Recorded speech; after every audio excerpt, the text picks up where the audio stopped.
Alors, Innopolis 2023, une nouvelle édition, donc un sujet très préoccupant. Donc j'ai le plaisir de recevoir Stéphane Bellet de l'entreprise Somei.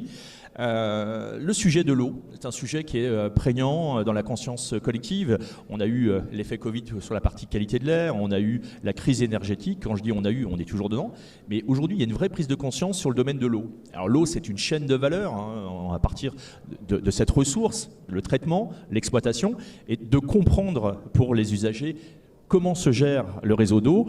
Donc tu vas nous parler un petit peu de l'entreprise Somei et l'action de Somei sur cette chaîne de valeur. Bonjour, Stéphane Bellet, je suis responsable commercial chez Somei pour la vente des logiciels de gestion de la relation client et de la facturation pour les régies et les ASPL des grandes métropoles françaises.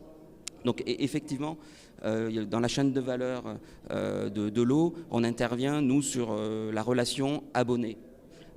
Et par rapport à cette relation, on s'est rendu compte qu'il y avait de fortes attentes de la part des abonnés pour changer le mode de relation et passer d'une relation fournisseur-payeur à une relation beaucoup plus expert-consommateur.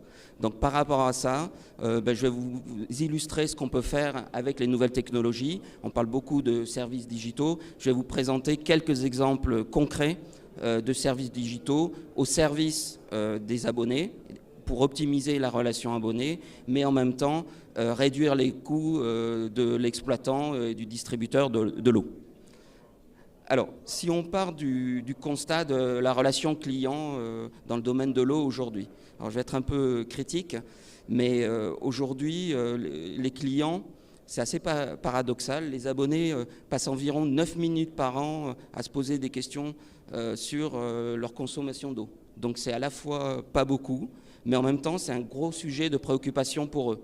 On estime que les 3/4 des abonnés ont un vrai problème avec le coût de l'eau, s'inquiètent sur son évolution et c'est une vraie problématique budgétaire. Mais en même temps, ils y passent très peu de temps.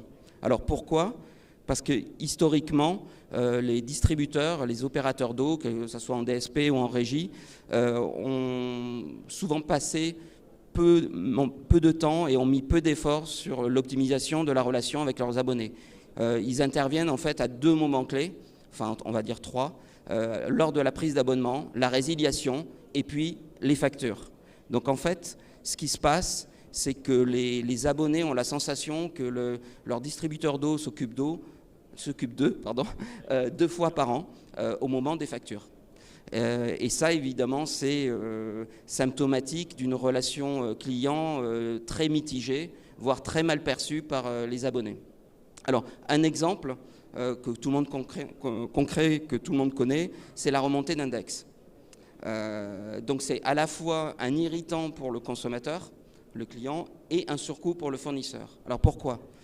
Parce que c'est un vrai challenge de remonter les index. On sait que parfois les compteurs ne sont pas accessibles, tout le monde n'a pas pu déployer de la télé-relève ou de la radio-relève, donc il arrive quand le distributeur n'arrive pas à remonter l'index. Donc ce qui se passe, c'est qu'évidemment le distributeur va facturer sur la base d'un estimé et il va se rattraper à la facture d'après avec la consommation réelle.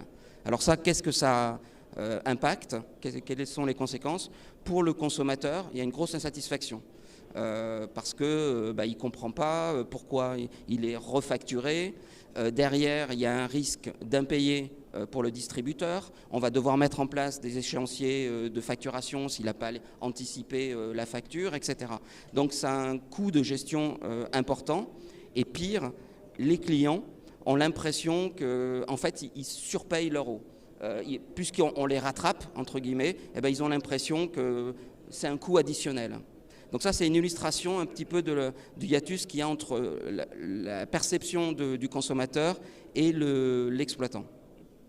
Et en parallèle, les abonnés ont beaucoup évolué par rapport à ces dernières années et ont beaucoup d'attentes en termes de digitalisation. Ils sont tous équipés. Ils ont de fortes attentes en matière de relations clients. Ils veulent une relation beaucoup plus proactive, très personnalisée. et ils ne vont pas hésiter à comparer le service d'un distributeur de l'eau avec les services des autres distributeurs en électricité ou gaz. Et là-dessus, au niveau de l'eau, on est en retard. Et puis évidemment, troisième axe, les abonnés ont une conscience éco-responsable et veulent aujourd'hui mieux consommer, moins consommer, et se trouvent un petit peu désemparés par rapport à ce type de préoccupation.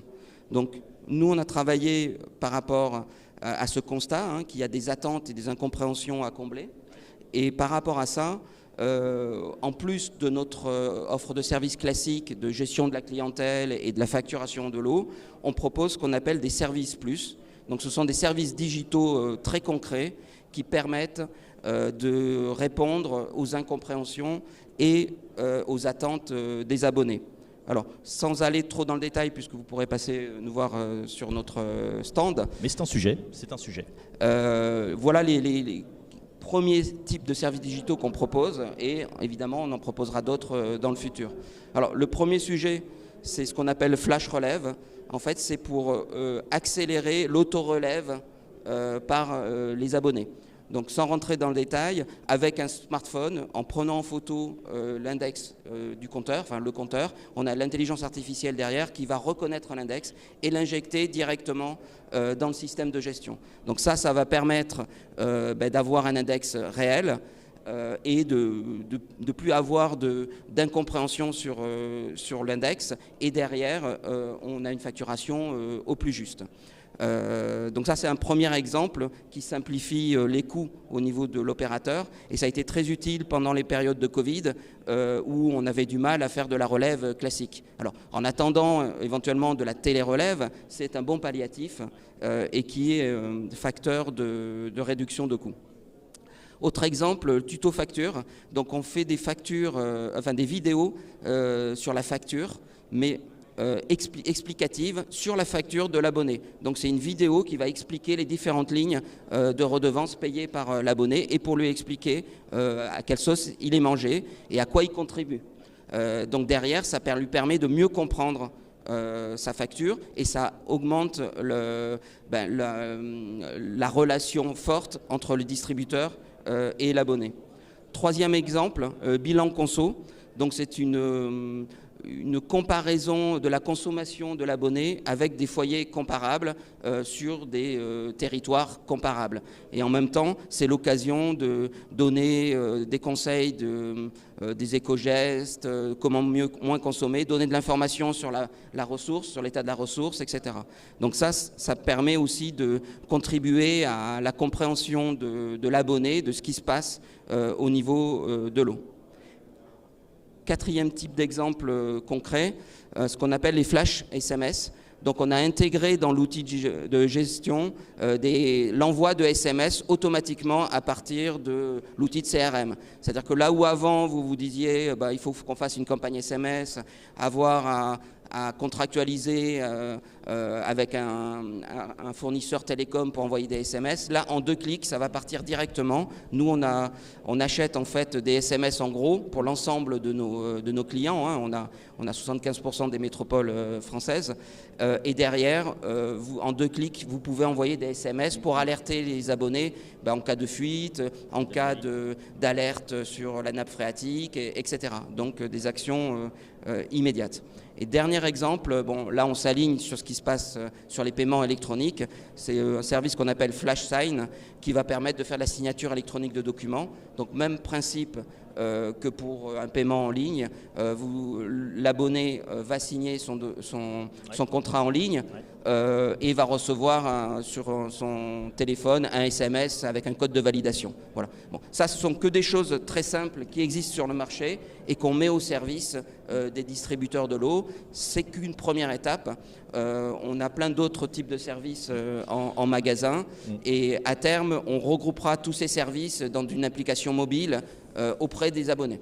Donc on le voit bien, puisque aujourd'hui les régies de l'eau sont principalement une historisation par les collectivités, donc les collectivités qui gèrent, ils ne sont pas forcément elles-mêmes très structurées, puisqu'on a, comme tu l'as dit, des grands groupes qui apportent ce service de télérelève. Aujourd'hui, on a une couverture réseau qui permet d'aller de plus en plus loin via du LoRa sur de la télérelève, mais on a vraiment cette prise de conscience, comme je disais, on l'a eu sur l'énergie, sur l'eau. Et donc il est important que le consommateur puisse savoir exactement sa consommation. Stéphane, merci beaucoup. Je pense qu'on a un tour très complet et qu'on a un service qui doit impérativement être pris en conscience par les abonnés, c'est déjà fait, mais aussi par les producteurs et les distributeurs. Donc entreprise Somei, Stéphane Belay, Innopolis 2023, merci beaucoup.